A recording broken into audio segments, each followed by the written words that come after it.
So this is my follow-up to my last video on the Faustian civilization. But in this one I want to talk about the Apollonian classical civilization. The reason why I want to talk about this one is because I want to go through the various so-called civilizational or Atlantean cycles. I want to emphasize their differences, but also their common similarities at the same time. So, I'll start with its origins. The Mediterranean archipelagos of southeastern Europe, starting in 11,000 BC, is a hybrid of the Mycenaean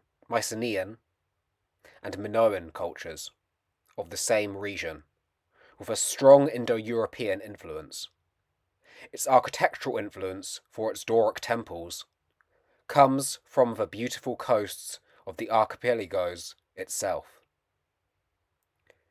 Derived from the Greco-Roman deity Apollo, in classical mythology and tradition, Apollo represents truth, prophecy, dance, art, music, poetry, archery, light, knowledge, healing, etc. The Apollonian spirit, main like world feeling or main theme of that civilization, is the body and nearby space. Unlike the Faustian that looks to the distance and desires to explore the infinite, the Apollonian emphasizes closeness and the body in its artwork. There is rarely any background in the visual art, and only concentrates on the body itself. Its gods, who reside on Mount Olympus, exist somewhere that is an invisible sight, rather than in another world far away from this one. The theme being the body in nearby space, and you can also see that there is a high emphasis on beauty.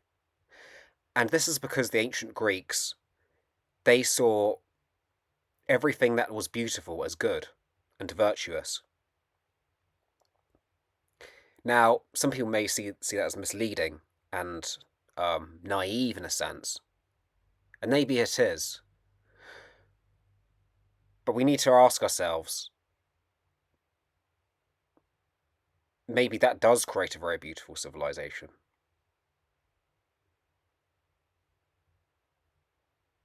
And that's why it was a very great civilization in that sense, because it emphasized beauty in all its forms. Being in the here and now. In the Apollonian civilization, the past and future, for the most part, were unimportant, unless they were in consultation with the oracle.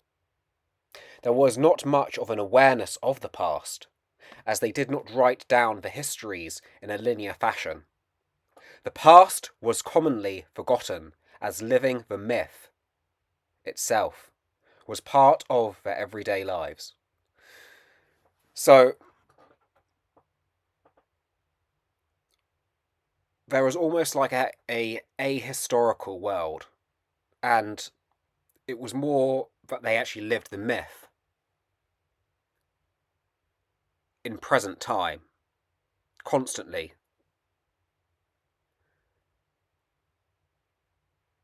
So there wasn't so much this looking far back into the past or far into the future.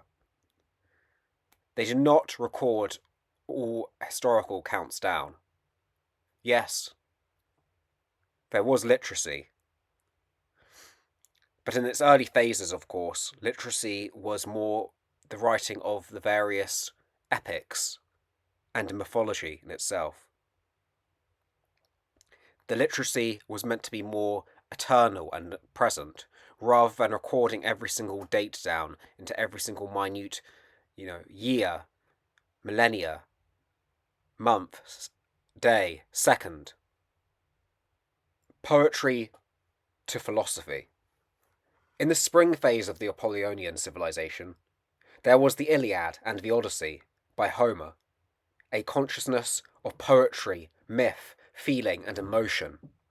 However, during its summer and autumn phase, the civilization embraced a more philosophical approach, with the likes of Plato, Socrates, Pythagoras, etc., which developed a consciousness of rationality, skepticism, and ideas brought into question.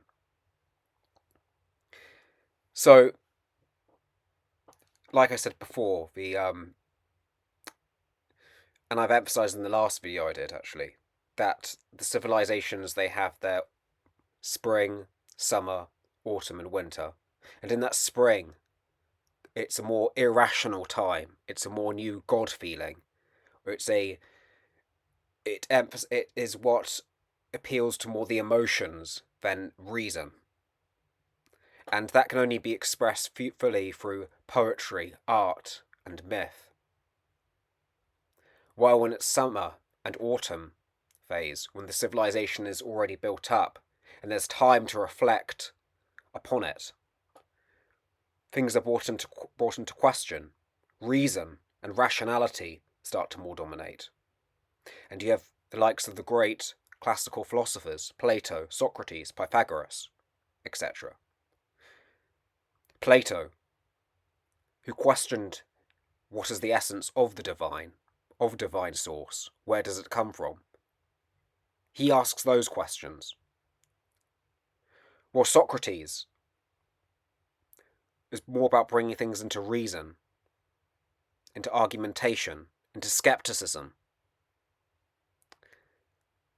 And Pythagoras, emphasis on mathematics, on algebra, on measurements, etc. Artistic to practical. In the civilization's early stage, which originated in ancient Greece, there was a stronger focus on art and creativity. But when the civilization reached the Italian peninsula via the Etruscans and Rome was established, it formed a more practical approach. So yes, yet again, you see more focus on the art and creativity in the earlier stages of the civilization, what I just emphasised before. And this gave birth to all the beauty of what the Apollonian civilization was. But then it came to being more practical in the Roman time period, when they expanded their empire and more complex processes were brought in, such as new political systems, for example, and new ways to run the economy. However, in the very later days of its civilization came the Caesar period. And this is important to the time we're in now. For the last 100 years, we have been in the Caesar era of our civilization. This is why you have seen the rise of dictators within our own. This is an exact reflection of what every civilization goes through. When the decline starts to happen, disorder comes in, chaos. So, what happens? A strong figure stands up and establishes, or at least maintains, order in that civilization. Will we be seeing more Caesars in the future? Probably. If you look around right now, you could say pseudo-Caesars are rising in terms of populist politics. But I personally don't like to get myself involved too much in that. The reason why I'm making this series right now is that we have been through these cycles before. That these civilizations cycles are the offspring of a primal Atlantis. Plato, for example, he talks about Atlantis. He got the idea from an Egyptian priest. It was a memory coming back to him.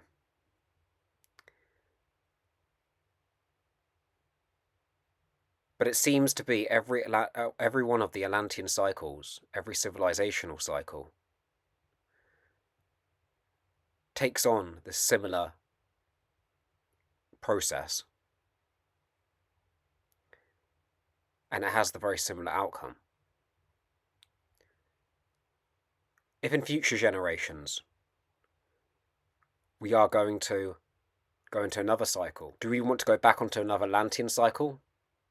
Or do we want to go back onto the original Hyperborean cycle, which predates Atlantis? I'll get to that later on at some time.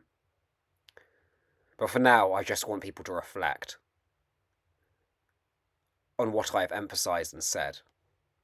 This is Maximus North of Valkyrie Coven, and until next time, hails to the gods, to the ancestors, and the spirits of the land.